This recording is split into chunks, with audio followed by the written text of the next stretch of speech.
안녕하세요. 먼저 제 소개를 하자면 내년에 40 되는 주부입니다. 8살짜리 딸아이 하나를 키우고 있고 현재 시어머니를 모시고 사느라 다니던 직장을 그만두고 전업으로 뛰어들었습니다.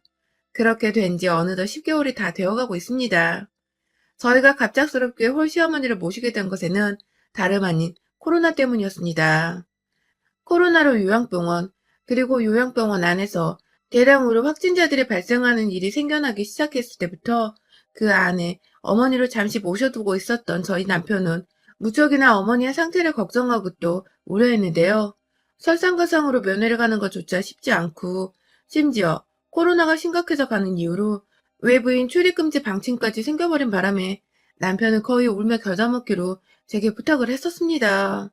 건강이 좋지 않으시고 연로하신 시어머니를 그냥 집으로 확 데려와 버리고 싶다면서 생활비를 더 올려줄 테니 제가 지금의 직장을 그만두고서 집에서 주부로만 사는 게 어떻겠냐고 말이죠. 당시 초등학교에 입학하지 않았던 어린 딸아이까지 들먹이면서 딸이 학교를 가면 엄마를 더 필요로 하게 될 텐데 곁에 있어주는 게 어떻겠냐고 참 설득되게 말을 하는데 전 솔직히 마냥 거절을 할 이유가 없었습니다. 당시 저는 밑에서 치고 올라오는 회사 후배들에게 정말 치이는 중이었고, 개인 용무와 회사 업무를 전혀 구별하지 못하고, 나이 40이나 먹은 저한테 아무렇지 않게 심부름을 시키는 한 살 많은 여상사한테서 정말 이갈리도록 마음의 상처를 쌓고 있던 중이었거든요. 진절머리가 났음에도 불구하고 남편 혼자 돈을 벌어오면 나중에 딸아이가 대학을 갈 때쯤까지 우리가 과연 돈을 잘 모을 수 있을까 싶었던 마음에 이 악물고 다니고 있었던 중이었는데 남편이 시어머니를 언급하면서 일을 그만두라고 하고 생활비도 더 준다고 하니 마냥 반갑고 속 시원한 제안은 아니었지만 그걸 받아들였습니다. 남편 돈이 내 돈이고 내 돈이 남편 돈이 살림살이해서 내 생활비를 더 얹어주겠다는 소리는 돈이 더 나간다는 소리로밖에 들리지 않았지만 약간은 쉬고 싶었던 생각이 더 컸던 것 같습니다. 그렇게 코로나 시국에 밖에 잘 나가지도 않고 집안에서 평소처럼 집순이 생활을 하며 시어머니와 딸아이와 함께 살았습니다. 제가 요리하는 걸 좋아하는 사람이었는데 이 일을 그만두고 나니 집안에서 청소랑 요리 말고는 할 게 없다며 더 노력하며 집중해서 맛있는 요리를 유튜브로 많이 배워나갔고 그걸 먹는 아이도 엄마가 집에 있어 맛있는 음식을 먹을 수 있는 것이라며 참 행복하고 즐거워했습니다. 처음 저희 집에 오시고 나서 시어머니도 상당히 편하게 생각을 하셨습니다. 요양병원에서는 맨 병원식 밥에다가 늘 보는 아픈 사람들 옆에 있으면서 나는 버려진 거라 생각을 한 줄 알았다는 말씀까지 하시면서 아들 집에 들어온 것이 너무 행복하단 가슴 아픈 소리도 하셨고요. 무엇보다 자신이 집으로 들어올 수 있게 일도 그만두고 또 허락을 해준 것이 고맙다며 며느리인 저한테 처음 한 달 동안은 네가 정말 어질구나 라면서 무척이나 예뻐라 하셨습니다. 밥을 먹다가도 제 손을 꼭 잡고 고맙다고 해주셨고 TV를 보다가도 껄껄 웃다가 그 상황 자체가 너무 좋으셨는지 저를 지그시 바라보며 네 덕이다 라며 웃어 보이곤 하셨어요. 딱 한 달 동안만요. 무슨 계기로 인해서 시어머니가 살짝, 아니, 아주 많이 본 모습을 드러내신지는 잘 모르겠습니다. 제가 성격이 둔한 것도 있어 간파를 잘 못한 것도 같아요. 사실 그 한 달 동안 시어머니께서는 살짝 밖을 자주 돌아다니고 싶어 하셨습니다. 기껏 병원에서 나와서 집에 와 살고 있는 자신이 왜 집에만 있어야 하는지를 이해하지 못하고 계신 듯 했어요. 저희는 다른 것도 아닌 코로나 때문에 집이 더 안전할 것이라고 생각하여 모셔온 것이었는데 시어머니는 마냥 본인의 상태가 좋아진 상황에서 보낼 곳이 따로 없으니 저희 집으로 데려온 것이라고 생각을 하시나 보더라고요. 처음에 저한테 마냥 고마워하시더니 점점 제가 어머님 위험해서 안 돼요 하면서 외출하시는 것을 긋고 말리고 반대하자 슬슬 분노가 쌓였던 것 같더라고요. 그걸 한 달 내내 제 앞에서 전혀 티를 내지 않으셔서 저는 정말 까마득히 몰랐습니다. 생각보다 우리가 잘 지내고 있다고 생각을 했고 생각보다 제 말에 고분고분 수긍하시며 외출을 하려다가도 도로 거실에 앉으시는 어머님 모습에 딱히 그 속마음에 문제가 있을 것이라고 생각도 못했네요. 여기저기 노약자들한테 더 위험한 전염병이라고 많이들 말을 하니 시어머니도 심각성을 잘 알고 그리고 스스로 배려해서 집안에서도 잘 견뎌주실 거라 생각을 했는데 저만의 큰 착각이었던 것이죠. 처음 한 달 이후는 이전처럼 고맙다는 표현을 살갑게 하진 않으셨습니다. 그냥 한 20년 같이 산 가족인 것 마냥 익숙하게 마주해서는 밥을 먹고 TV를 보고 각자 시간이 필요하면 자기 방에 들어가셔서 한동안 안 나오기도 하셨고 정말 보통의 다른 집들처럼 저희도 지루하게만 코로나 시대를 집에서 보냈어요. 가끔 제가 장 보러 갈 땐 시어머니가 하도 답답해 하시는 모습이 보여서 어머님을 일부러 모시고 가기도 했었는데 지금 생각해보니 그때도 여러 번 시어머니가 저 따돌리고 다른 층에 가셨다가 제가 겨우 찾아내서 집에 모셔온 적이 있었습니다. 이제 와서 따져보면 그게 다 어디 가고 싶으셔서 그랬던 것 같은데 제 눈엔 너무 철없고 순간 길 잃은 치매 환자이신가 싶을 정도로 상황을 심각하게 보고서 허겁지겁 병원까지 갔었던 적도 있었습니다.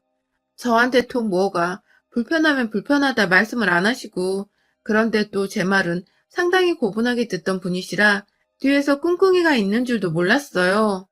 단순하게 감정이 틀어지고 혹은 저한테 익숙해져서 그런 거라고 생각을 했는데 예기치도 못한 곳에서 제가 시어머니와 만행을 일각에 파악하게 되었어요. 그날도 평소처럼 아침에 일어나 저와 비슷한 시각에 눈을 뜬 아이의 밥부터 먹이고서 시어머니 드릴 밥을 새로 짓고 있었습니다. 남편은 아침을 잘 안 먹는 사람이라 제가 굳이 차려줄 필요는 없었고요. 그런데 밥을 골고루 덮어서 어머니 것 하나 제 것 하나 식탁에 딱 놓으면 시어머니가 저 뒤돌아본 사이에 자신의 밥그릇과 제 밥그릇을 교환하시더라고요. 들키지 않게 아주 재빨리 말입니다. 저나 시어머니나 아침에 졸린 눈으로 밥을 하고 펐던 거라서 제가 굳이 정량을 따질 것도 없었는데 시어머니의 눈에는 제 것이 더 많고 탐나 보였나 보더라고요. 전 또 둔하고 이걸 처음에 눈치를 채지 못하고서 한동안 시어머니께 밥을 잘 퍼주기도 했고 어쩔 땐 제가 별로 배가 고프지 않아서 밥을 살짝만 담은 적이 있었는데 꾹꾹 눌러서 배로 더 담아낸 시어머니의 밥그릇보다 그게 좀 더 커 보였더니 시어머니가 그걸 또 바꾸시다가 저랑 눈이 딱 마주친 겁니다. 그때 저는 단순히 어머님이 밥을 덜 드시려고 하시는가 보다 하면서 별말 하지 않았는데 그 후에도 제가 곁눈질로 보는 식탁 옆 냉장고 표면에 비치는 시어머니 행동을 보며 그리고 시어머니가 무조건 밥이 더 많아 보이는 밥그릇을 자꾸만 챙겨간다는 것을 눈치채고는 슬슬 저도 먹는 거 가지고 쪼잔하게 군다는 생각이 들어버렸죠. 밥이야 밥솥안에 얼마든지 많이 있으니까 더 먹고 싶으면 퍼다 드시면 되는 걸 텐데 굳이 기껏 드시라고 정성스레 그릇에 퍼다 드렸는데도 믿지 못하겠다는 듯이 제 그릇과 바꿔가는 게 그리 좋아 보이진 않았습니다.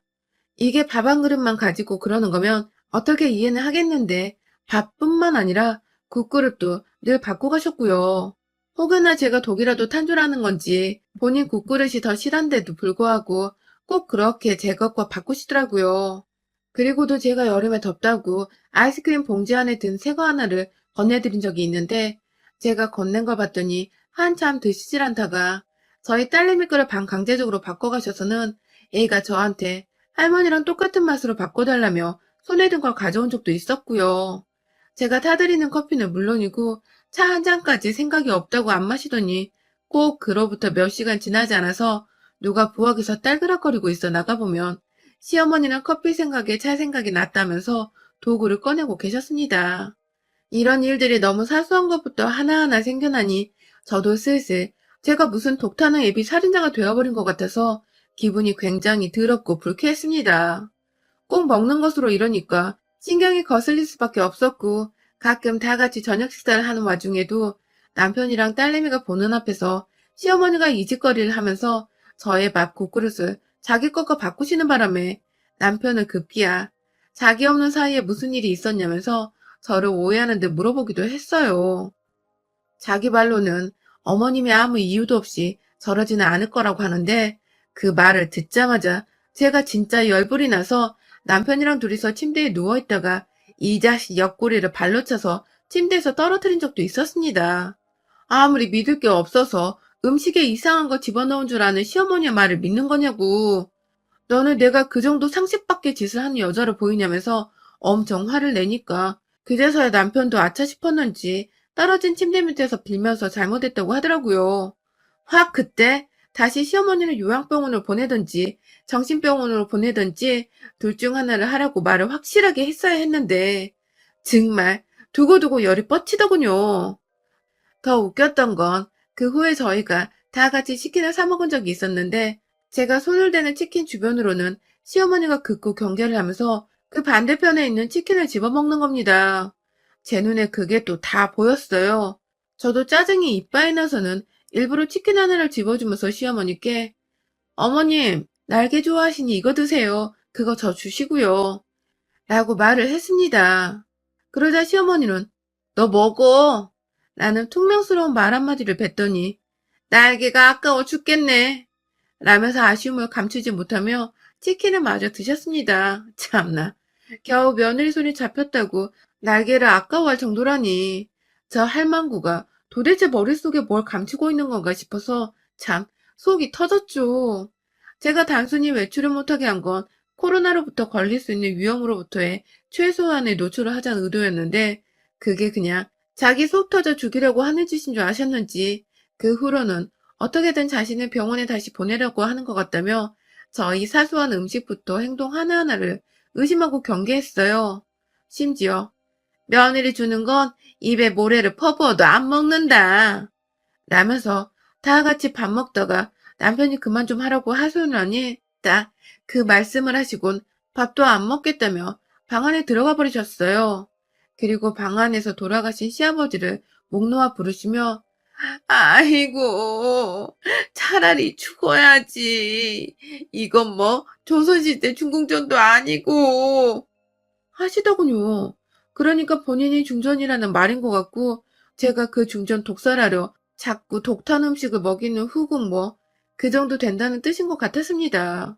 그래서 제가 진짜 중궁전에서 목숨 위협받는 중전이 어찌 사는지를 똑똑히 보여드리고자 결심을 했습니다. 하루는 그냥 아침에 밥을 차리질 않았어요. 제가 아무것도 안 하고 있자 어머님이 배가 고팠는지 얼렁뚱땅 나와서 밥 안 하니 너? 하고 물어보시더라고요. 배가 정 고프시면 직접 만들어 먹어도 될 텐데 말이죠. 그래서 제가 마지못해 나와 차려드렸습니다. 그런데 이번에도 저 보란 듯이 이제는 더 이상 몰래 하지 않고 제 앞에서 본인의 밥그릇과 국그릇을 죄다 제 것과 바꾸시더라고요. 하지만 이번에 전 어떠한 불편한 심기도 끼쳐드리지 않은 채 가만히 있었습니다. 그리고 이내 국을 쳐 드시는 시어머니의 얼굴을 빤히 보다가 환한 미소가 띄고 말았어요. 제가 그날 아침에 허옇게 푼 계란이랑 어묵을 넣어서 맑은 국에다가 밥이랑 반찬 몇 가지를 꺼냈는데요. 그 국에 아주 그냥 시퍼런 청양고추를 아주 잘게 채 썰어서는 요리 끝내기 바로 직전에 넣었거든요. 그렇게 되면 고추의 매운맛이 국물에 다 스며들지 않아서 오히려 그 알싸하고 매워 죽겠는 고추 맛이 두드러지게 나는데 시어머니는 그걸 모른 채 그냥 국그릇을 바꾸자마자 한 숟가락 뜨셨다가 아주 그냥 매워 죽겠다면서 밥상 위에서 아이고 고리야 하면서 일어나서는 냉장고를 뒤져 냉수를 들이부었습니다. 그리고 이내 매운맛이 다 가시질 않았다면서 도로 화장실에 들어가서 어푸어푸 하면서 입을 헹구셨어요. 그날은 시작에 불과했습니다. 그날 점심때도 아예 딸내미용 밥만 따로 만들고는 어머니와 제가 먹을 볶음밥을 함께 만들어 먹었습니다. 제가 그간 매운 걸 너무너무 좋아를 했음에도 불구하고 아이가 있고 시어머니까지 합가를 하는 바람에 참고 살았는데 시어머니 행동을 똑바로 고쳐주겠다면서 아주 그냥 매운 소스를 마음껏 사용했어요. 시중에 파는 햇불닭 소스를 볶음밥 안쪽에 가득 버무린 후에 위에는 아이 주려고 소스를 볶지 않은 볶음밥을 아주 이불 덮듯이 얇게 깔아줬는데요. 그 바람에 뭘 몰랐던 시어머니는 또다시 제 밥그릇이랑 한번 바꾸고 난 뒤에 숟가락을 아주 깊게 떠서는 볶음밥을 드셨는데 아이고 이번에도 아유 이게 사람 밥이냐? 하면서 씹다가 일단 넘기긴 넘겼는데 그 바람에 더 매워버려서는 눈에 눈물 가득 고여서 화장실로 또 뛰쳐가더라고요. 한참 입을 헹구고 나서야 한다는 말이 너 왜 자꾸 매운 걸 주는겨?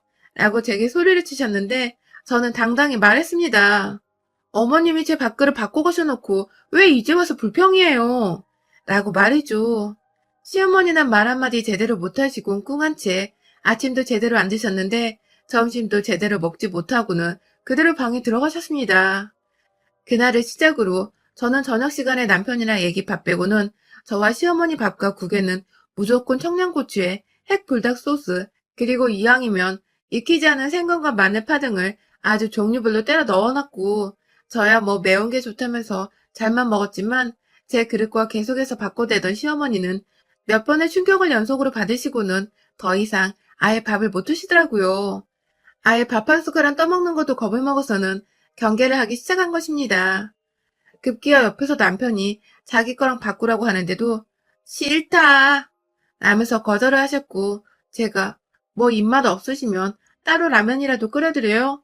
라고 했더니 그제서야 마지못해 응이라고 하시더라고요. 제가 그 라면 끓일 때에도 밑에서 생강을 아주 팔팔 끓여놓고 면이랑 소스 다 때려본 뒤에 청양고춧가루 빻은 걸 넣었는데요. 왜인지 국물이 시뻘건 것 같다며 수저를 들기도 전에 경계를 하던 시어머니는 제가 아유, 그럼 이번에도 그냥 드시지 마세요 하면서 뺏어가려 하자 배고프다는 생각이 먼저 들어버린 건지 냄비를 잡고 놔두지 않으시더라고요. 그리고는 한 숟가락 딱 마시고는 아주 그냥 고춧가루가 목구멍에 걸려 안 내려간다며 기침을 죽어라 피토하듯 해대신 바람에 한 30분 정도 시어머니 진정시키느라 난리가 났었네요.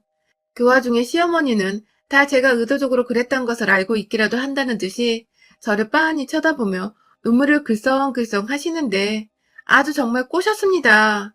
그리고 다음날 저는 이번엔 다른 계획을 세웠어요. 오로지 어머니 밥만 매운 거 잔뜩 들어간 만신창이 개밥으로 만들어 놓기로 한 것이었죠. 제 밥은 제가 먹고 싶은 대로 아주 정성적으로 만들어내었고, 시어머니는 식사 시간에 맞춰서 식탁에 앉으셨는데 이번에는 한참 생각이 잠기시더니 전날 제대로 당했던 것이 생각나셨는지 저와의 밥그릇을 바꾸지 않으시더라고요. 그리고는 이내 본인의 밥이 오늘은 멀쩡한 것이란 자신감이 있으셨는지 또다시 숟가락을 깊게 퍼서는 한 입을 딱 하셨는데 에구머니나 하며 어머니가 손에다가 밥을 다 뱉어내버리고 마셨습니다.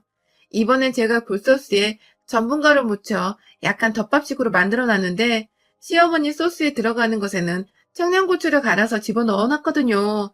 그 위에 파슬리 가루를 더 뿌려놓자 그게 고추인지 파슬리 가루인지 분간이 안 되셨는지 어머님은 아주 그냥 맛있겠다며 숟가락으로 밥을 비벼놓고 드셨으나 어머님의 머리 꼭대기에서 살고 있는 제게는 못당히 내셨죠. 시어머니는 아침부터 매운 걸 연속으로 드시고는 속이 아프셨는지 제대로 배탈이 나서는 그날부터 거의 이틀간은 화장실을 들락날락하며 제대로 된 식사를 하지 못하셨고요. 거의 이틀 만에 사람이 녹초가 되어서는 혼이 나간 듯이 계셨던 우리 시어머니는 그제서야 밥을 굶어보고 음식으로 진짜 독약 비슷한 일을 당해보고 나니 제가 무서운지 아셨나 보더군요. 이제는 다시 며느리 밥그릇 국그릇에 함부로 손을 대면 안 된다는 것을 깨달으셨는지 다음날 아침에 바로 옆에 고춧가루 한가득 꺼내놓은 저한테 슬그머니 다가와서는 귓속말로 말을 하시더라고요. 나 너 밥그릇 절대 안 뺏는다. 그러니까 이제 나 밥 좀 주면 안 되겠니? 라고 말입니다. 그 뒤를 이어서 내가 그동안 너한테 너무 몹쓸짓을 했구나. 내가 죽일년이다. 미안하다. 하면서 사과를 하는데 두 손은 제 옷깃을 잡으면서 애원을 하는 듯이 흔들고 있고 눈에는 무슨 장화시는 고양이에 나오는 그 고양이 애니메이션 마냥 눈물이 촉촉하게 고여서는 뻔히 저를 올려다보시고 있는데 왠지 저는 중전을 폐위시키고 중전의 자리를 꿰뚫고 들어가는 후궁이 되어버린 듯한 승리감에 휩싸였습니다. 내 손으로 직접 중전을 끌어내렸다는 생각에 아주 속으로 환호를 했네요. 그날 후 시어머니는 단 한 번도 제가 보건 말건 제 뒤에서 밥그릇과 국그릇을 바꿔가지 않으셨습니다.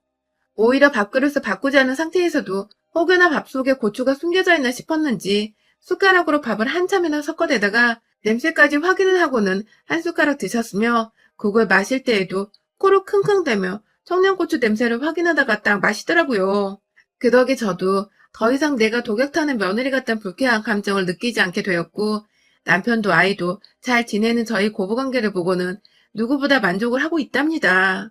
처음에 그렇게 자기 엄마 속 부글거리시는 거 어쩌냐면서 매운 것 한 제가 다 잘못을 한 거라는 듯 눈치를 주던 남편도 이내 집안에 평화가 찾아오고 나니 반성을 하는 건지 제가 만들어주는 음식은 아무런 토를 달지 않고 오히려 달갑다는 듯이 잘 먹더라고요.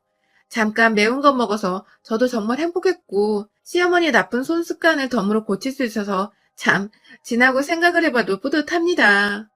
혹여나 저처럼 시어머니한테 애먼 오해를 사고 나쁜 년 취급을 당하고 계신 분들, 진짜로 나쁜 짓 제대로 한번 보여주십시오.